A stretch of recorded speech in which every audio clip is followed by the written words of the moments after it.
Go. I once knew this girl named Lily.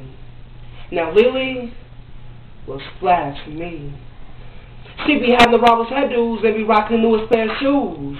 And not to mention, she had a lot of haters, including her sister. But that's besides the fact. Let's get back. She was real pretty and had the lightest skin. She also had a lot of male friends. She was pretty both inside and out, not to mention she was a rich and everybody knew about. That chick. But with all the money and material, it was still something missing. She didn't feel loved. She didn't feel safe. She felt like she didn't belong on this place. She was missing something inside, but she didn't know what it was. Maybe it was someone's love. Maybe it was love of a dead that made her sad. But that's besides the fact. Let's get back. Lily was 17 and she was going through all these things. She didn't know what to do. She didn't know who to look to. She couldn't look to her mama because she was always gone. Lily felt that she was stuck on this world all alone, and her sister was just another lyric in a sad little poem. Her dad was in jail and was held without bail. She never followed a call or mother to look to. All she knew about was getting stoned in her room all alone in the dark, listening to a sad song. She would cry sometimes after getting so high. She would cry so hard, she had soaked her pillow like a sponge in a wet tub. She didn't know that she wasn't being loved. She didn't know that she was coming down with this flu.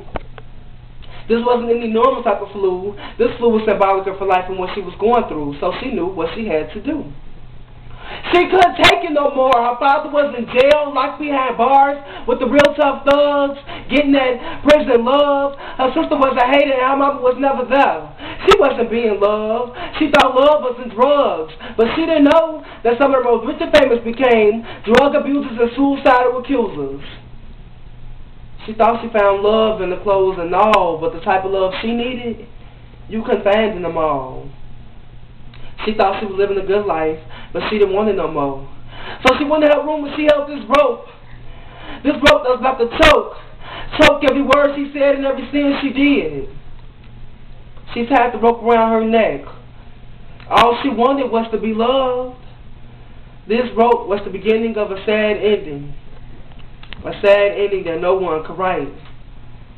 She tied the rope to the ceiling fan. Then she tied it tight.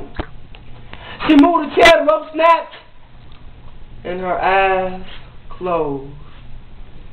Now for all the pain and hurt of not being loved, and all the drugs in place of hugs disappeared. All she wanted was to be loved.